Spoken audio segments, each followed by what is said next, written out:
How long have you been following Rock Crew? I would say since 2009 or 2010, likely 2009. And do you know if Ms. Viverito has ever followed Rock Crew? I don't recall if she was working with us during the Rock Crew investigation, maybe at the end of it. Okay. And when you said the end of it, when are you referring to? I would say the bulk of our Rock Crew investigation was probably 2011, 12, and maybe into 13. Okay. So she may have become familiar around 2013-ish. Yeah, and forgive me if the dates are off, but it wouldn't have been in the early phases of that. Okay. And the tweets that we were looking at were some of them from 2011 and 2012. Yes, ma'am, they were. Okay. Now, Mr. Shaw also asked you a number of questions regarding getting into the gang. Do you recall him asking you about whether you can get beat into the gang or sexed into the gang? Yes. Okay. Is there another way that you can gain access into a gang? There is. What is that? And it's that third one that I think we talked about in my earlier testimony. You can also commonly be blessed into a gang. Okay. Now, do you recall Mr. Shaw asking you, in his line of question, asking you about getting beaten, and you began talking about being aware of YSL members in the school potentially beating in individuals? Do you recall that line of question? I do. All right. Now, what, if any, information do you have or do you have knowledge of as far as students in school, particularly YSL members, beating in individuals at the school? You have an objection, sir? Yes, sir. I have an objection. Competition clause / All right. I'm overrule the objection. Mr. Sharp? My objection is exactly the same, Your Honor, unless he has personal knowledge.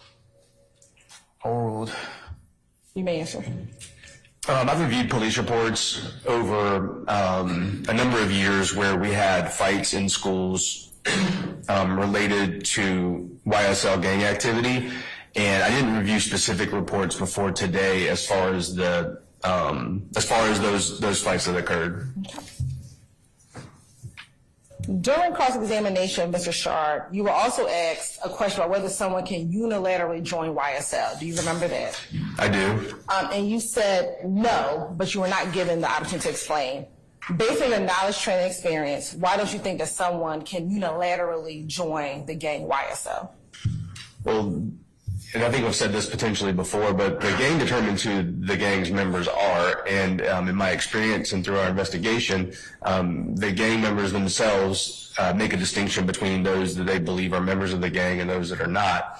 But I've not ever seen an instance where someone declared themselves a member of the gang without any other association with the group.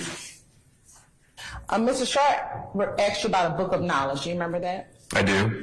In your training, knowledge, and experience, do all traditional, non-traditional hybrid gangs have books of knowledge? Yes, Your Honor. Basis. I don't understand the question. Calm down. I'll still overrule it, sir. Okay. No, in fact, most gangs don't have books of knowledge. Even traditional gangs on the West Coast don't have books of knowledge on the West Coast. And what we've seen, since West Coast gangs don't typically have books of knowledge, we've seen them become a thing here. They've been created here as some of those West Coast traditional gangs have moved here. This is to facilitate the sharing of information that is shared person to person where these gangs originated. And since this is a different location, the other side of the country, we've seen those books of knowledge show up here. Books of knowledge are commonly associated with traditional gangs in the Midwest. Often Chicago-based gangs, that's where we've most commonly seen those over the years. But as I mentioned this morning, the majority of gangs are not traditional gangs. The majority of gangs are somewhere on that continuum of what we term non-traditional or hybrid gangs, and most do not have a book of knowledge or some codified set of rules and codes and things like that for their members. Do you also recall Mr. Sharp asking about a due structure, whether or not all gangs have a due structure? I do. Do all gangs have a due structure? No, certainly all gangs don't have a due structure. Is there a requirement of a joining ceremony for a group to be considered a gang or an enterprise? There is not.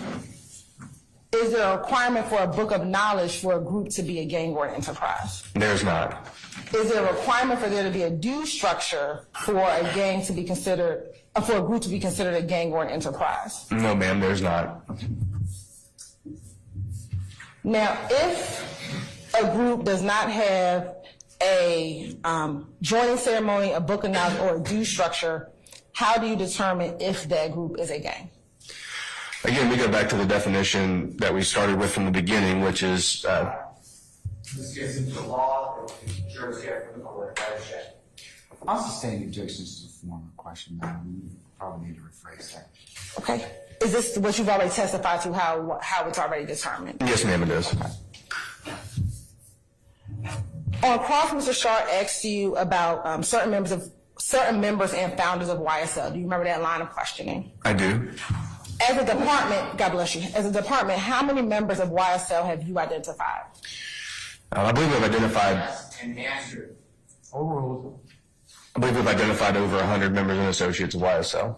And are all of those individuals listed on this indictment? No, they're not.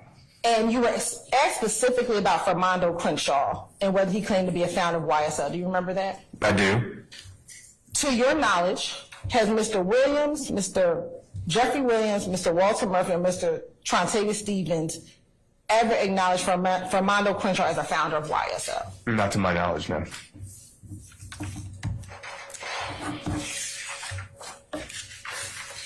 Now I'm going to transition to some of the questions that Mr. Steele asked you over the last couple of days, okay? Yes, ma'am. So first, Mr. Steele asked you a number of questions about the tweets. We spend a lot of days on tweets, and if the tweets that were introduced were in and of itself a crime. Do you remember that line of questioning? I do. Over the years of monitoring the Young Thug Twitter account, have you ever disputed that he also uses that account to promote his music I have not. or his concerts? I have not.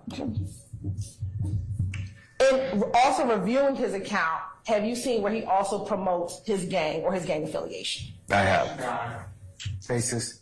that goes to intent, that's for the jury. Overruled, sir. I have. Are tweets in and of itself a crime? Not necessarily. And when you say not necessarily, what do you mean? Some tweets could rise to the level of terroristic threats, something of that nature, but no, typically they would not in and of themselves be a crime. Okay.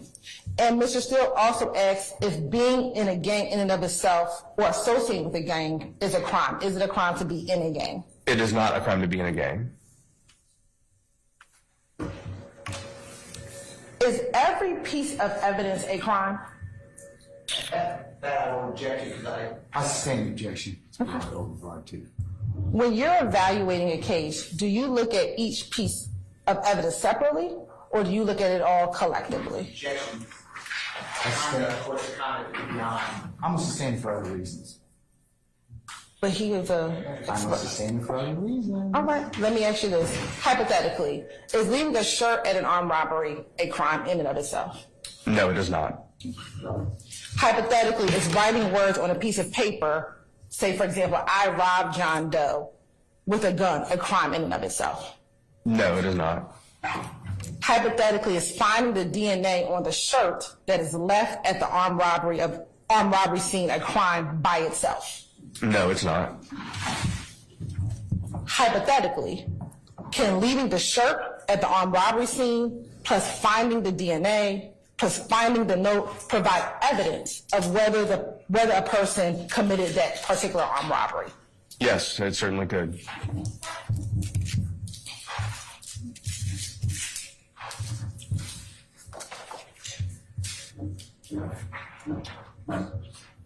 I'm going to show you what's already been admitted as Stacy Exhibit number 1, slide number 2.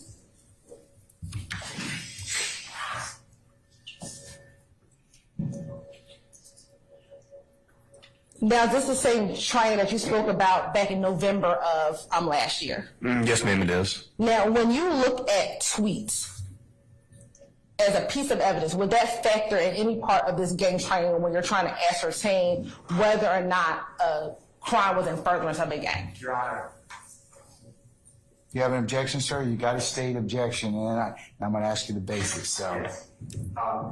This goes to conduct. It is not beyond ken of the jury. It's the law. I'm going to overrule the objection, sir. You can answer. So reviewing a tweet or other social media could potentially factor into several places on this triangle. One, as we discussed, is it could actually be evidence of a crime itself, so it could actually be connecting the person to the crime if they make a confession to a crime, or if, in the example of terroristic threats, they were to actually commit the crime through the message.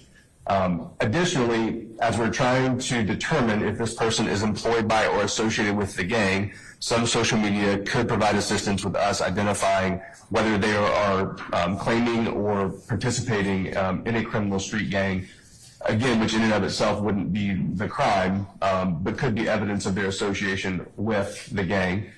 Additionally, reviewing large amounts of social media over a number of associated persons over time also is answering part of our questions about the definition of a street gang and whether this group would meet the qualifications of a street gang based on those common identifying signs, symbols, tattoos, graffiti, attire, or other distinguishing characteristics. Thank you. Mr. Steele also asked you specifically if the word furtherance of the gang is represented on that triangle. Do you recall that? I do. Are those words specifically on the triangle? No, they're not. Okay. At what point in the triangle do you determine if a crime is in furtherance of the gang, although those words aren't specifically on the triangle? Your Honor, that's the law, and I Could you make an objection, Mr. Steele, and then let me go ahead and acknowledge you? Okay, basics. it's getting into the law and not beyond ken of the jury. Make your thoughts on the jury. I'm going to overrule the objection. Let me answer the question. So during our investigation, we evaluate all of the evidence that we gather through this lens, and from there, our knowledge of what it means to participate in the gang and what its potential motivations are would be at what point we would decide whether we believe there's enough evidence that this is furtherance of the gang's activities, and we would then bring that evidence forward to a judge or to a grand jury to present the evidence that we have. Now, Mr. Steele introduced a number of different tweets and asked if they were in context to a particular tweet. Do you recall that line of questioning? Yes, ma'am. All right. I'm going to ask you first, outside of any promotional tweets, did you see gang identifiers for either Rock Crew, the Bloods, or YSL in the tweets that Mr. Steele introduced during his cross-examination? I did. All right. I want to first show you Defense Exhibit 61.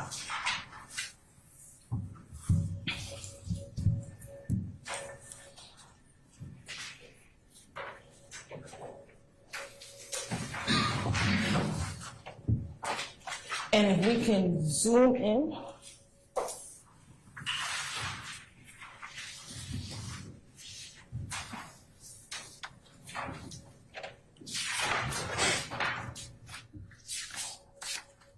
On the January 15th, 2012 tweets. Now, we're going to go to the tweets that the state first introduced, which is January 15th, excuse me, you didn't introduce these. Looking at January 15th, 2012 tweet, the one on the bottom, which says, niggas keep putting my name, no shit, I'ma let them think it's cool till they beat the fuck up straight, 3 arrows or 3 carrots, and that go for everybody. Within that tweet, do you see any, what you would call gang identifiers in that particular tweet? What I would note is what we've discussed a bit is the avoidance of the use of the letter C, replacing that with the letter K. Also, looking at the tweet above it, nigga ain't giving me shit, so I'm not coming nowhere. Your shit gonna get shoot up, FR, exclamation point. Do you see that same type of reference of a C being used with a K? I do. All right. As far as context, were there any tweets introduced that said, I'm sorry, I'm not gonna shoot your shit up for real, for real? No, I didn't see any tweets like that. Were there any tweets to put this tweet in context that says, I'm just kidding, I'm not going to beat anything up? Is there anything in there that gives in context to that? No, ma'am. So outside of the promotional tweets that are contained within this exhibit, is that still a tweet that appears to be threatening to shoot something up for real, for real? Objection not beyond the ken of the jury. I'll sustain that one. And outside the promotional tweets, are gang identifiers still being used in those two tweets? I believe so. I'll sustain the question. I'm going to now show exhibit 62, 61.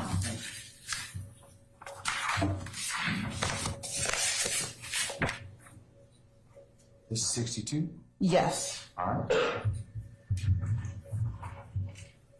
Within State's Exhibit 62, do you see any gang identifiers in the promotional tweets that are after the top tweet with the two guns and the pistol Pete?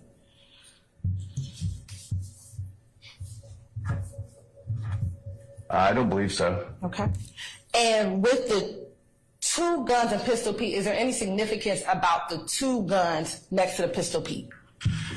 Yes, two guns being the sex, money, murder hand sign, and that, of course, being a reference to Pistol Pete.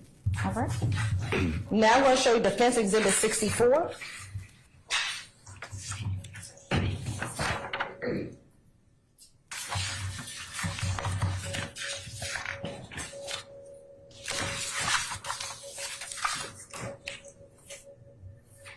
In Defense Exhibit 64, who is the author of the first June 9, 2012 tweet? The one at the top of the page is Walter Murphy. So that's not the Young Thug account tweeting. It is not. And Mr. Steele asked you about DK or Walter Murphy. Do you know Cartel DK to be Walter Murphy? I do. And to your knowledge, is that the same Walter Murphy who was said to be a founder of YSL? Yes, it is. And to your knowledge, does Mr. Murphy claim affiliation with the Bloods? Yes, he does. And within that tweet that is posted by Mr. Murphy, do you see any gang identifiers, excuse me? I do. And what is that? At the end of the tweet, it says Blatt,